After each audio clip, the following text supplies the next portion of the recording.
Today's video is brought to you by Loot Crate, geek and gamer items and pop culture gear. You can learn more at the end of this video.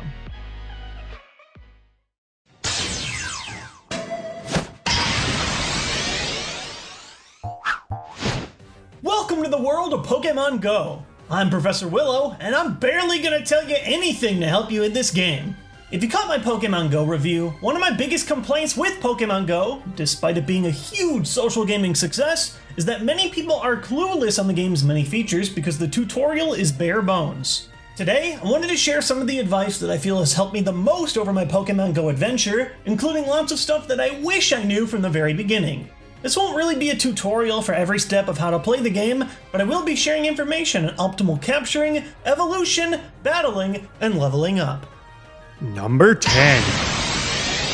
A lot of people have asked me with help understanding the capturing system, so here's what I've got. The green ring around a Pokemon shrinks over time. In theory, you want to throw your Pokeball into the ring when it's as small as possible, but in practice this is a lot harder than it sounds. Depending on the size of the ring, you can hit 3 different throw bonuses. Nice, which awards you with 10 XP, Great, which gives 50, and Excellent, which gives 100. I usually just try and aim for Nice or Great. Even lining up any bonus at all can be a challenge. It doesn't always hit the way that it looks like it's hitting. If the Pokemon performs an attack, your ball will be deflected no matter what, so sometimes the safest throw is to let it go immediately after an attack animation finishes.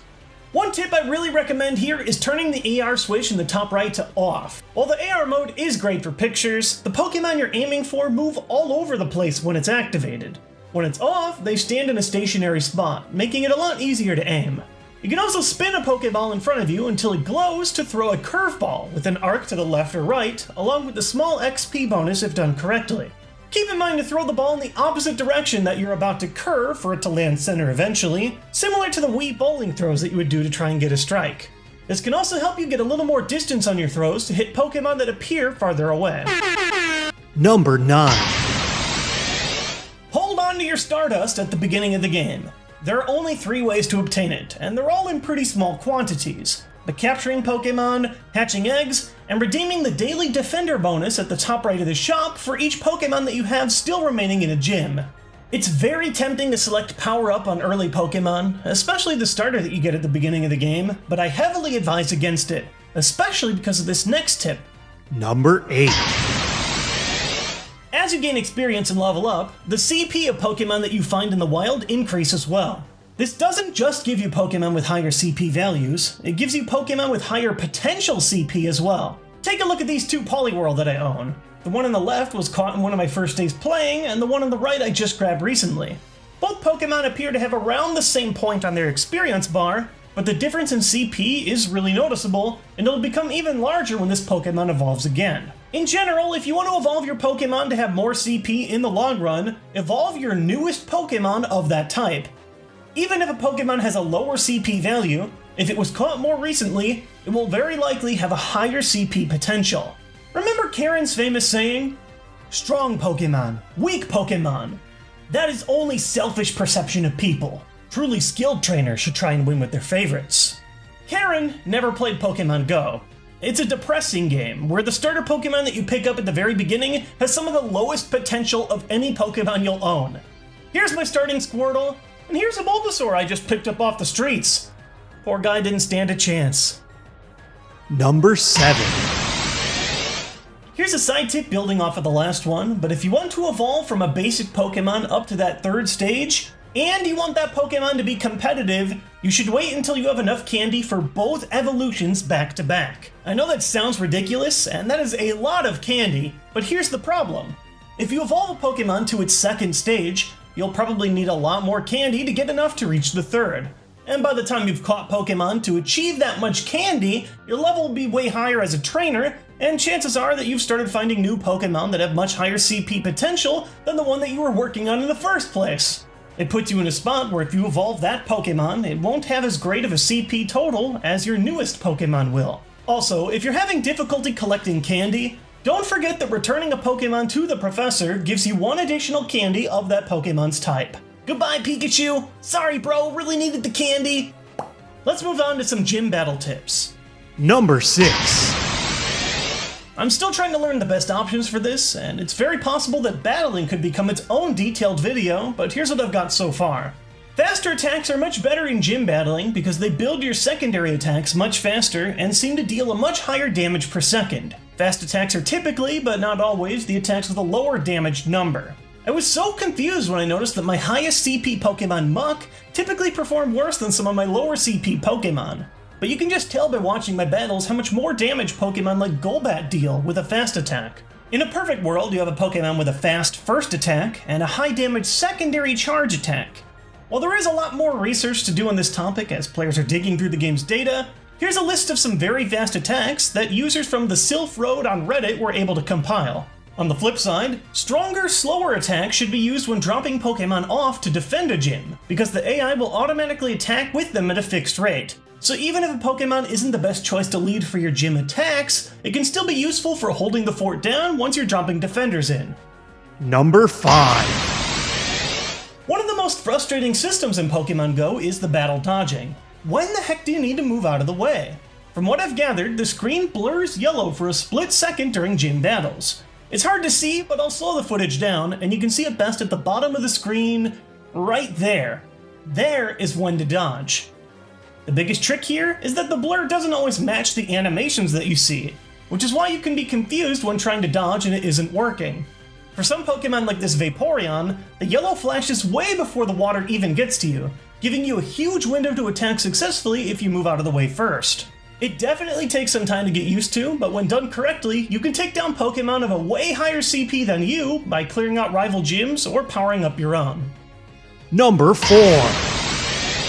And finally on gym battles, more than one Pokemon can attack a gym at the same time. Gang up on a gym with multiple attackers from the same team for a huge advantage, even with lower CP Pokemon. Just make sure that your significant other doesn't betray you by choosing the wrong team, because that would be a tragedy. Number 3. A lot of players mention to me that they have a hard time stocking up on Pokeballs when they barely have any Pokespots nearby to replenish. But one thing a lot of people don't know is that Pokespots refresh every 5 or so minutes. So if you live where there are only a few spots but you want some more items, set up a picnic or a hangout with some friends to stock up at a single spot. I won't lie and say that this is as good as being in an area with a ton of spots already, but it's at least a workable solution to pile up on items. Number 2.